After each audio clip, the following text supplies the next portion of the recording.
Greetings. Today we will start the carving of the mandibular first permanent molar.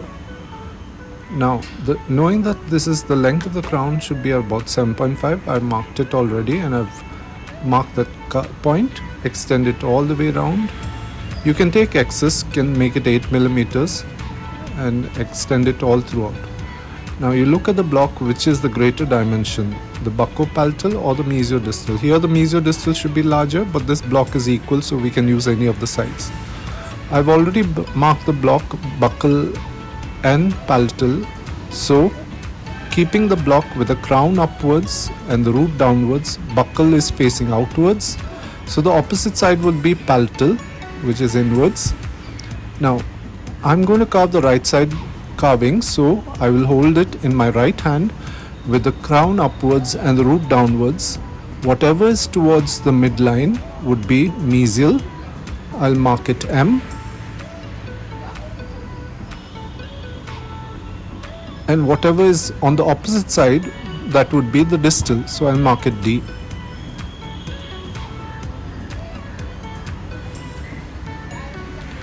Now for this carving we will start with the occlusal outline. Now for that you need to have the crown coming inwards. So from the buccal side we have the crest of curvature, which is located in the cervical third.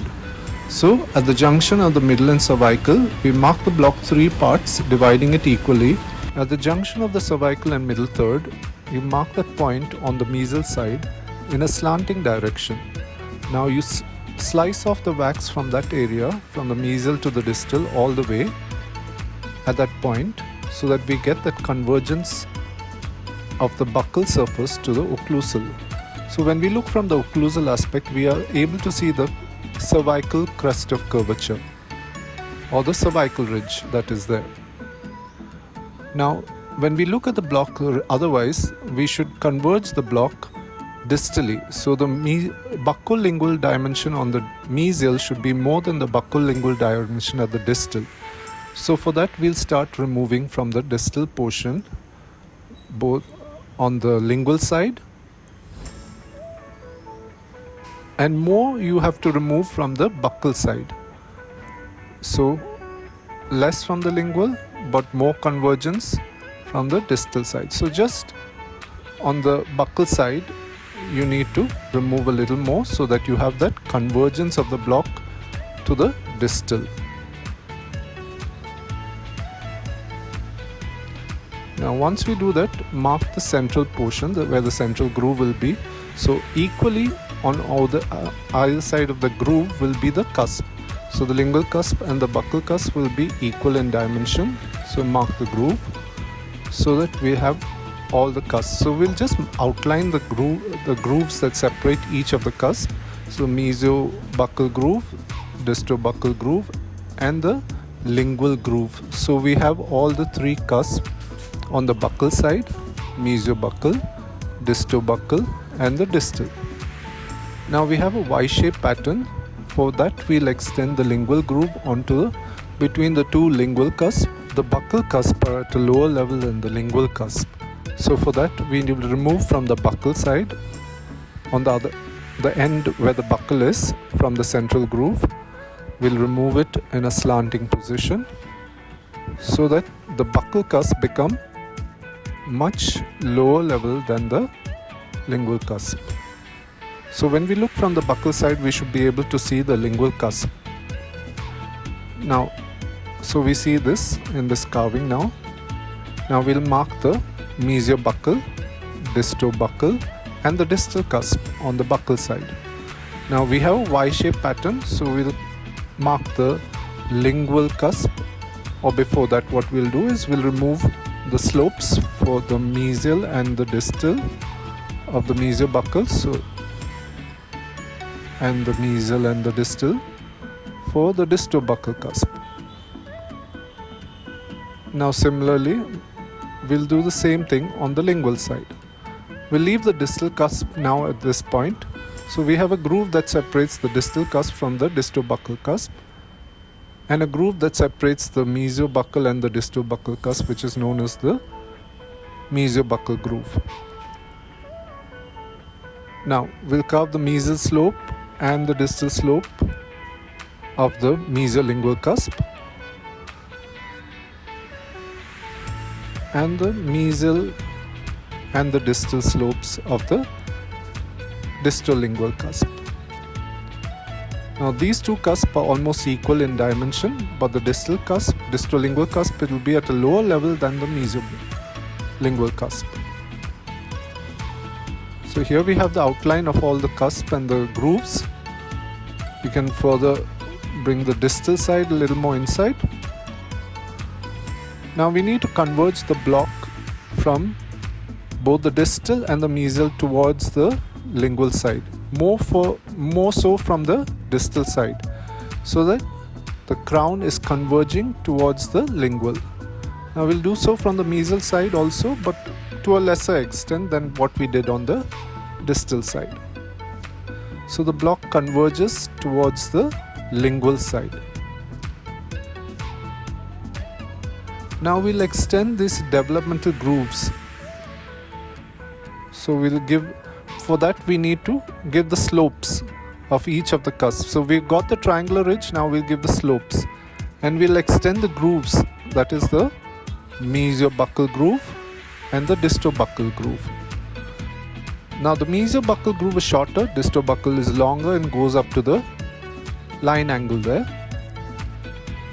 Now we'll carve each of the cuspal slopes. Now for the distal cuspal slope, the distal cusp, it is more sharper, and when we do the distal slope, we extend it all the way down so that the distal marginal ridge is at lower level than the mesial marginal ridge. So we get all that shape. You see the jagged appearance of each of the cusp. Now both the mesiobuccal and the distobuccal cusp are relatively flat, so we'll just flatten it up slightly. Extend the grooves. The distobuccal groove going all the way up to the line angle, up to the cervical third of the crown, while as the mesiobuccal just entering at the center, ending at the center.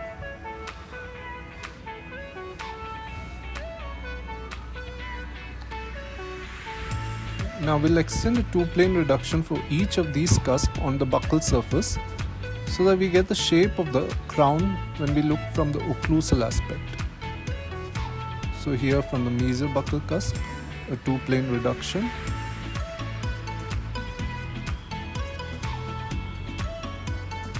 On the buccal surface.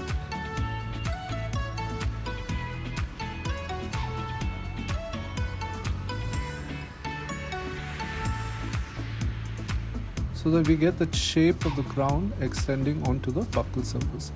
Now for the distal cusp, it goes in more lingually as compared to the two buccal cusps, that is the mesiobuccal and the distobuccal.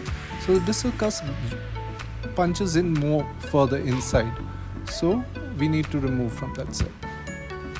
Now we'll extend the lingual groove. This extends only up to a very short distance, and we'll extend the slopes of each of the cusps. So mesiobuccal, mesoslope, and the distal slope, which meet at an obtuse angle. Mesial slope and distal slope is obtuse angle, and mesial slope and distal slope of the distobuccal cusp also meeting at an obtuse angle. Now the sulcus between these two cusps is more obtuse, so just remove the little wax from that sulcus area so it becomes more obtuse. Now we'll extend each of the cuspal ridges onto the lingual surface. Now this is also to get the two-plane reduction that we need to do on the lingual surface also. Now this is from the middle third. So from the middle third we have the crest of curvature on the lingual side. So dividing exactly in the middle of the middle third, you can take it in two planes, mesially and distally for the mesiolingual cusp, mesially and distally for the distolingual cusp. Now when you're doing this, you don't remove too much, because when you look from the occlusal side, you do not see so much of the lingual surface as we've seen on the buccal side.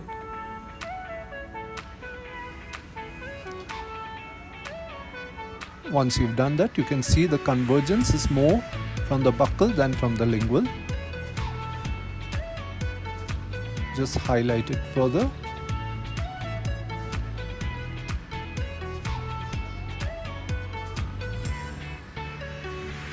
So here you can see the shape of the lingual cusp.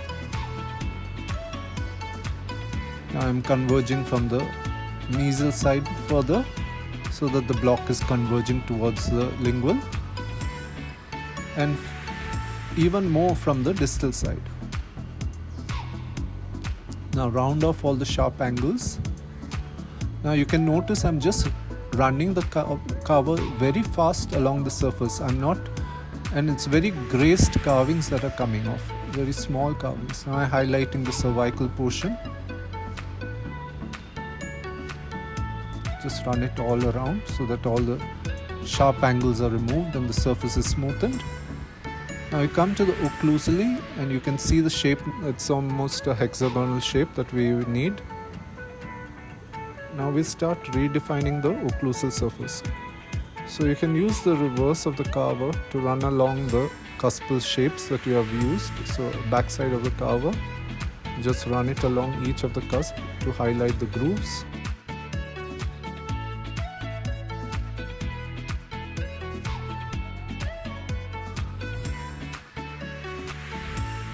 Once you've highlighted all the grooves and removed all the loose wax, you can start with the triangular fossas.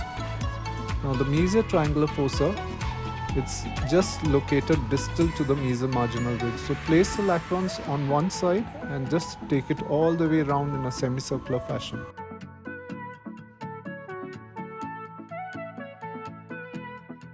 I've placed it on the lingual cusp and taken it to the buccal side. Now the distal is more lingually placed, the distal triangular fossa. It's more lingually placed.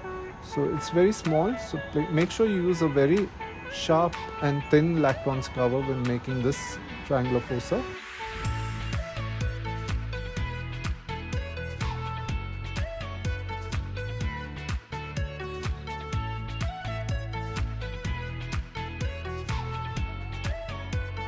So we can go a little more deeper with the carving. And remove all the loose wax so that the grooves get highlighted.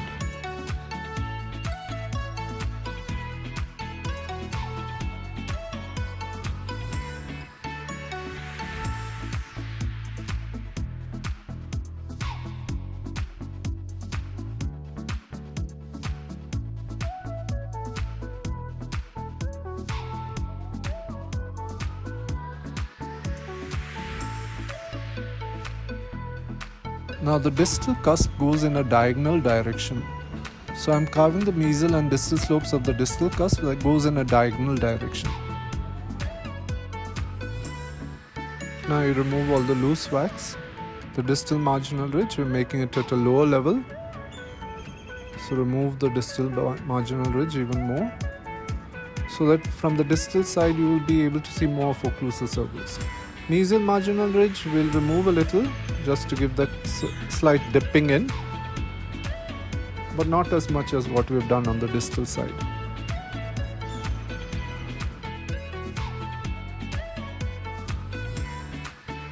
Now we'll proceed for the root carving. So outline the length of the root, which is about 14 millimeters. Here we'll keep it as 12 or 13 and mark the length throughout on the base.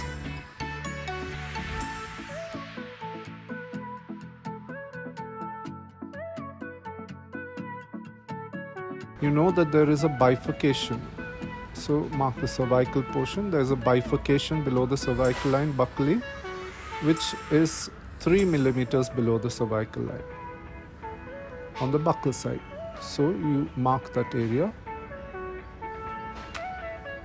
and extend it all the way to the base where we have marked as the base point of the root. Now, once we've done that, using the sharp end upwards, that's towards the occlusal, and the blunt end towards the base of the carver, base of the block, you just keep removing the wax from the buccal in a palatal direction. Similarly, we can mark on the palatal aspect of the root on the block, the bifurcation point. Here it is 4 millimeters from the cervical angle, and keep removing both from buccal and palatal till you meet in the center.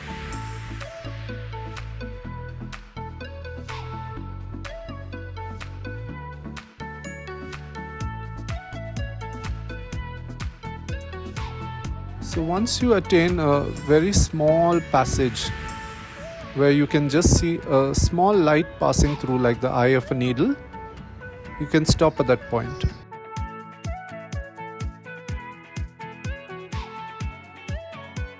Now the mesial root goes in a distal direction, and the distal root goes in a distal direction. So both the roots have a distal inclination at the apical portion. So for giving that effect of a distal axial direction of the distal root, I'm going to remove the cervical portion of the block in a curved manner. So here I'm giving a sort of a slight concavity there. So it gives the effect that it's going in a distal direction. On the mesial root, however, I will want it to go in a distal direction. So from the mesial side of the block, at the apical portion, I will remove it more at the apical portion, so that it has an effect that the mesial root is going in a distal direction. So both of these removal of block was done from the mesial and the distal aspects of the block. Now for the roots to even have more of an effect, I'll have to give a concave outline for the mesial root, and for the distal root I'll go straight in a distal direction. I'll gradually open up the bifurcation here.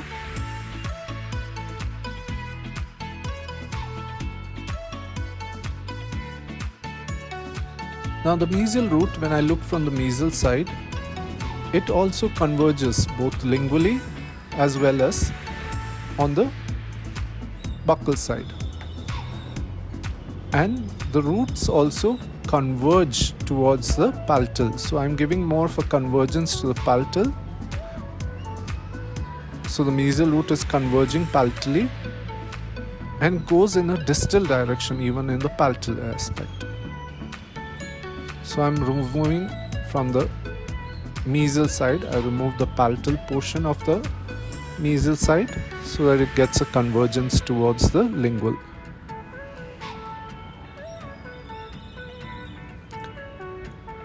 Now from the buccal side, I'm removing apically the mesiobuccal root so that the tip of the mesiobuccal root should be in line with the mesiobuccal cusp.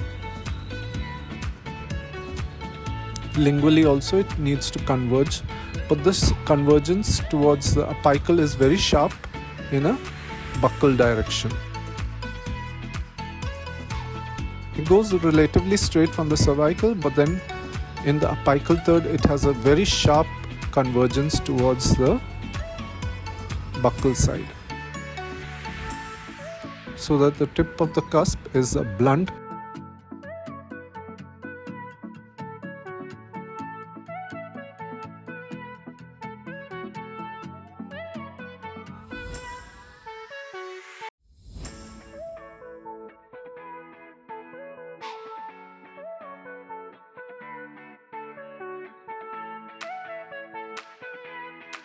Coming to the distal root, we're opening up the bifurcation, going in a distal direction.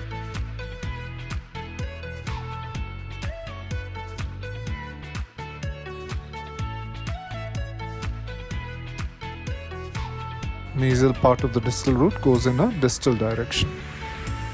So this is in the bifurcation area that we're doing this. So we're opening up the bifurcation further.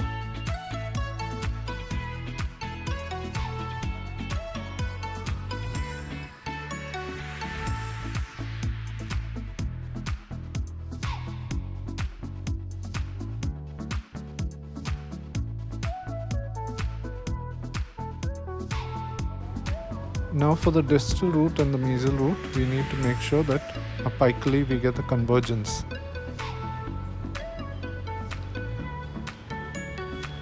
So here I'm giving the mesial root from the cervical line. I'm removing the wax.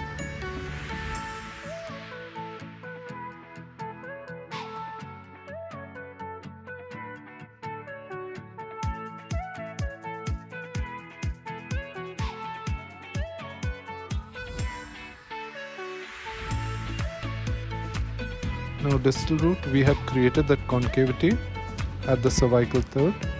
Below that we will just gradually blend it with the apex, the apical portion, smoothen the roots from cervical to the apical, round off all the sharp angles.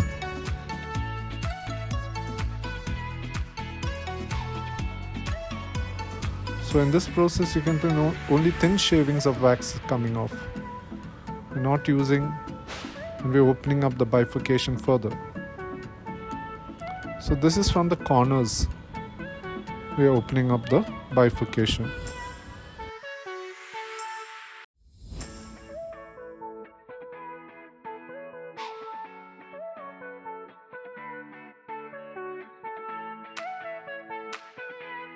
Now lingually also you need to open up the bifurcation. So here we are doing it first on the buccal side.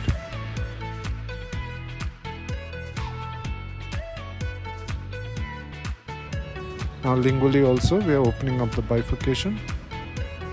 So here the lingual roots converge even further, so they become more thinner than what's seen on the buccal roots.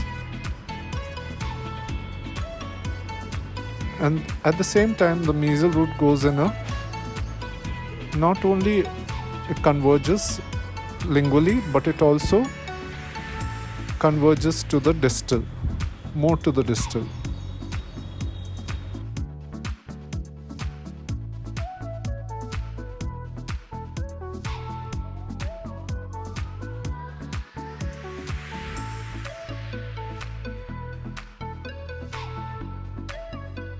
Now here I am marking the cervical line throughout.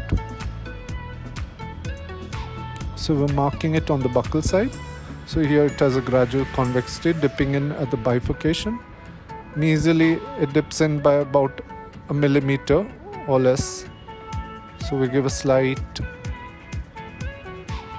convexity towards the crown portion or towards the occlusal. Lingually it is irregular with a dipping in at the bifurcation, and distally it's relatively straight.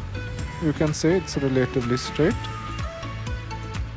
So this is the outline of the cervical line.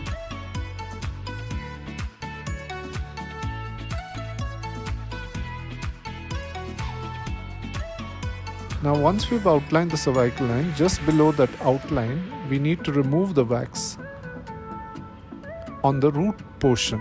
So just below that cervical line, that outline that we have given, we're removing the wax more from the mesial and the distal ends than at the buccal, center of the buccal portion. So that what happens is we get a sort of a convex portion of the crown when we give the final finishing. At this point of time, always keep the Lacron's cover flat on the surface. Now I'm going for the mesial side, where I've got a slight dipping in of the cervical line. It dips in by about a millimeter here, and it goes at a higher level on the lingual side. So when I compare with the buccal and the lingual, the buccal, the cervical line is at a much higher level, lingually it's at a much lower level.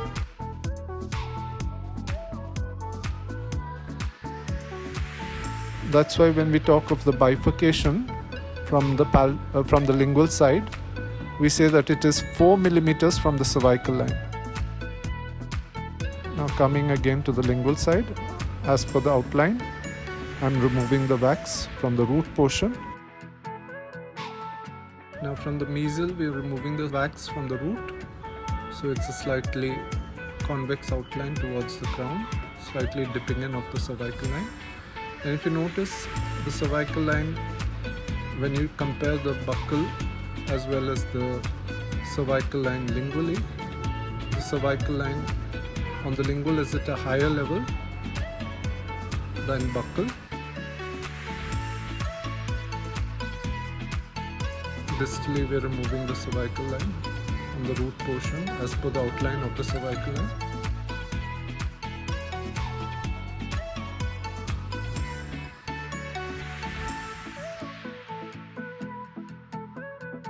So we finished the buccal, finished the mesial and the distal. Now on the lingual we are removing from the root portion. So in this way the crown sticks out as compared to the root. So there's slight concavity just below the cervical line all round on the root portion. So we'll take it all the way down to the apex, so that the concavity that is there on the root will be completely removed. So we'll finish the root surface now, so that there is no depression on the root. It has to go uniformly down up to the apex.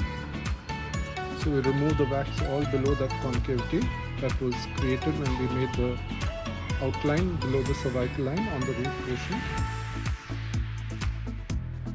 Remove the loose wax between the bifurcation. Use the chip blower. Remove all the loose wax. Now you can see that the crown is sticking out. So we need this buccal surface to become convex. We have convexity here. So from the crown portion now, just gradually smoothen it so that you get the crest of curvature in the cervical third, or at the junction of the cervical and middle third. So that's the buccal ridge that is there, the cervical ridge. Now on the mesial and distal we will remove it flat so that we get that convergence. We need that crown to converge to the cervical, so that when we take the mesodistal measurement, at the greatest convexity, which is the crest of curvature or the contact areas, and compare it with the cervical, it should be cervically it should be about 1.5 to 1 millimeter to 1.5 millimeters less than at the contact area. So here you see the convergence that is created towards the cervical line mesially. Similarly, we need to do it on the distal side. So distal side, we get it. Place your lacrons at an angle and remove it straight all the way up to the contact area.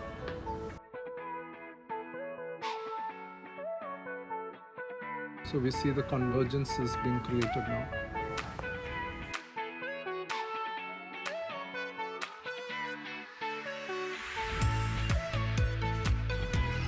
Now we'll do the same with the lingual portion.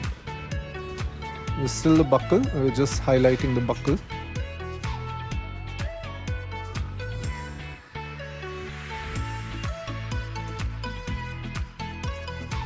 Coming to the lingual portion, we need the crest of curvature in the lingual to be in the middle of the middle third.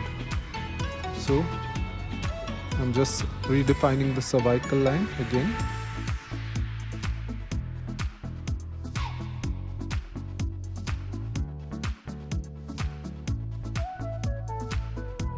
And finally we finish the whole carving.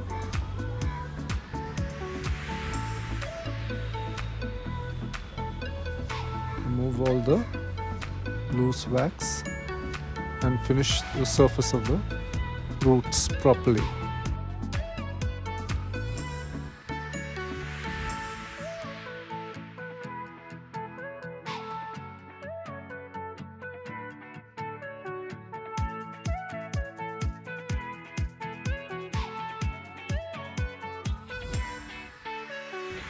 Highlight the cervical line once more, all throughout.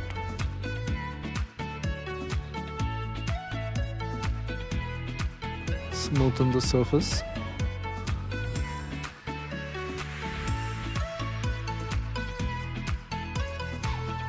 all the way to the apex of the root.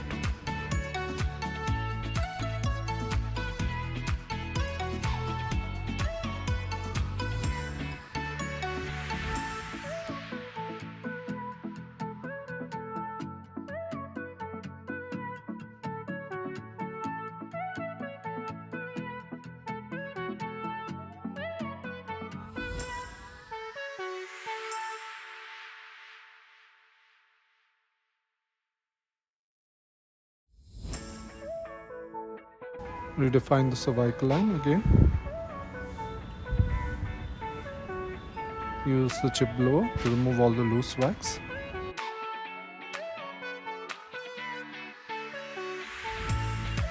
Whatever is not coming off with the chip blower, just remove it with the lacquerone scrubber.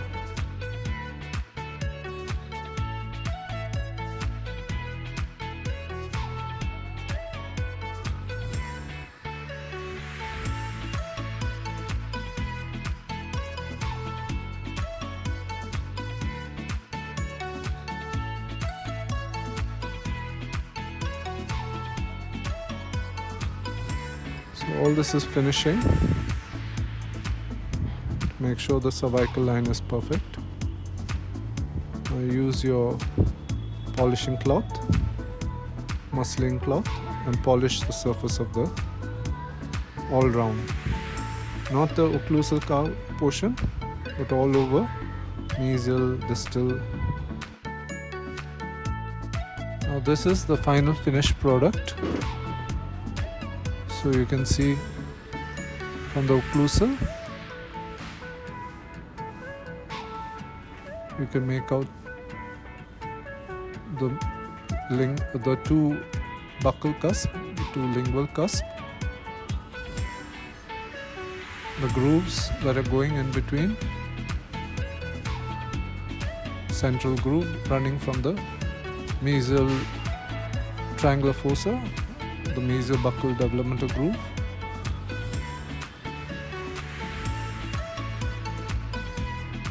extending onto the buccal surface, and it continues, central groove continues as a lingual developmental groove and also extends as a distobuccal developmental groove between the distobuccal cusp and the distal cusp. And we have the distal triangular fossa, which is much smaller than the mesial. Now the lingual groove extends to the middle third of this crown. You can see the buccal developmental groove extending till a little distance to the center of the crown. The distobuccal is extending up to the distal line angle, distobuccal line angle at the cervical third. Bifurcation of the root is seen 3 millimeters below the cervical line. On the lingually, it's 4 millimeters below the cervical line. So this is the final crown.